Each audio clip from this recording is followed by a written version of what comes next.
நாகை மாவட்டத்தில் பெய்து வரும் தொடர் கனமழை காரணமாக திருமருகல் சுற்றுவட்டார பகுதிகளில் 5000க்கும் மேற்பட்ட ஏக்கரில் அறுவடைக்கு தயாராக இருந்த குறுவை நெல்மணிகள் மழைநீரில் மூழ்கியுள்ளன.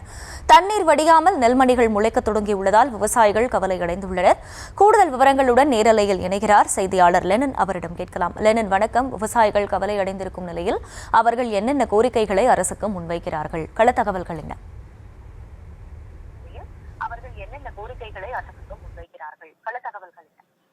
நிச்சயமாக அகிலா, நாகப்பட்டினம் மாவட்டத்தில் இந்த ஆண்டு பாத்தீங்கன்னா 1,00,000 ஏக்கரில் குறுவை சாகுபடி செய்யப்பட்டுள்ளது.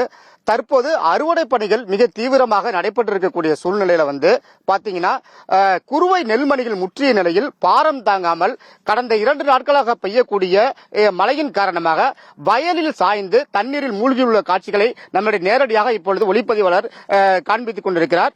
தண்ணீர் வடியாத காரணத்தினால் பாத்தீங்கன்னா அந்த நெல்மணிகள் முளைத்து வரக்கூடிய காட்சிகளையும் நம்மால் பார்க்க முடிகிறது. கிட்டத்தட்ட நம்ம இருக்கக்கூடிய பகுதி பாத்தீங்கன்னா நரிமணம் பகுதியில் இப்ப நம்ம இருக்கிறோம். இந்த நரிமண பகுதியில் பாத்தீங்கன்னா கிட்டத்தட்ட 1500 ஏக்கர் குறுவை சாகுபடி முழுவதுமாகவே தண்ணீரை படுத்து அந்த முளைத்து வரக்கூடிய காட்சிகளை விவசாயிகள் வேதனையாக தெரிவிக்கிறார்கள். திருமருகல் ஒன்றியத்தில் பாத்தீங்கன்னா கோபுராஜபுரம், உத்தமசோலபுரம், நரிமணம், பூதங்குடி உள்ளிட்ட பல்வேறு கிராமங்களிலுடைய நிலைமையும் இந்த மாதிரி தான் இருக்கு. கிட்டத்தட்ட 5000 ஏக்கர் அளவில் இந்த ஒரு வாரத்தில் அறுக்கக்கூடிய அந்த நெற்பயிரானது தரையில் படுத்து தண்ணீரில் மூழ்கி முளைக்கக்கூடிய அவலநிலை ஏற்பட்டுள்ளது. தற்போது இந்த விவசாயத்தில் பாதிக்கப்பட்ட விவசாயி நம்மளோட இருக்கிறார். அவர் எவ்வளவு செலவு பண்ணிருக்காரு, அந்த வேதனையை நம்ம கூட பகிர்ந்து கொள்ள இருக்கிறாரு. வணக்கம். நீங்க இப்ப இந்த ஏக்கருக்கு எவ்வளவு செலவு பண்ணிருக்கீங்க? இந்த அறுவடை தண்ணியில படுத்திருக்கக்கூடிய நெல் உங்களுக்கு மீண்டும் அறுவடை செய்ய முடியுமா? இந்த இழப்பை எப்படி நீங்க ஈடுகட்டுவீங்க? ஐயா, நான் அந்த ஏக்கருக்கு கிட்ட 30,000 ரூபாய் செலவு பண்ணியிருக்கிறேன். பாத்தீங்கன்னா இப்ப நான் நல்ல விளைச்சல் தான், அருமையான விளைச்சல் தான். இந்த வருஷம் இல்லாத குருவை இப்ப நல்லா விளைஞ்சிருந்துச்சு. நல்லா கை கெட்டது வாய் கெட்டாத கதையா. அறுக்க போற நேரத்தில் ஒரு 2 நாள் மழையில நனைஞ்சு எல்லாம் முளைச்சு போயிருக்கு. பாருங்க, வயிற்றுச்சலா இருக்கு, கண்ணுல தண்ணி கலங்குது. எனக்கு அவ்வளவு வயிற்றுச்சலா இருக்கு. இது ஒன்னும் அறுக்க முடியாது. பாருங்க, எல்லாம் முளை கட்டி வந்துருச்சு. ஒன்னும் அறுக்க முடியாது, ஒன்னும் பண்ண முடியாது. அப்படியே மண்ணோட மண்ணா மக்கிதான் போகணும். என்ன பண்றதுன்னு தெரியல. இப்ப இது வரைக்கும் அரசு அதிகாரி ஒன்னும் ஆய்வும் பண்ணல. ஆனா பாருங்க, முளைச்சு போச்சு. எப்படி பண்ண முடியும்? அறுவடை பண்ண முடியாதுங்க, எதுவுமே பண்ண முடியாதுங்க. இப்போ ஏக்கருக்கு 30,000 செலவு செய்து கொண்டிருக்கக்கூடிய இந்த அறுவடை செய்ய வீட்டுக்கு எடுத்துக்கொண்டு செல்லக்கூடிய இந்த சூழ்நிலைய இந்த மழையால இந்த படுத்திருக்கக்கூடிய முளைத்த நெல்லுகளை எந்த அளவுக்கு பயன்படுத்த முடியாது. இது எங்களுக்கு பெரிய நஷ்டம் தான் ஏற்படுது அப்படின்னு சொல்லிட்டு விவசாயி வேதனை சொல்றாரு.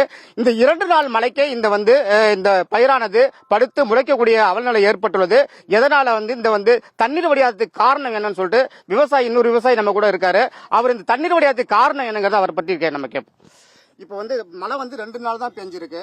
அந்த 2 நாள் மழையில இவ்வளவு பாதிப்பு, தண்ணீர் நிக்க முடியாத சூழ்நிலை படுத்துருச்சு. எதனால இந்த தண்ணீர் வடியாததுக்கு காரணம் என்னன்னு சொல்லுங்க.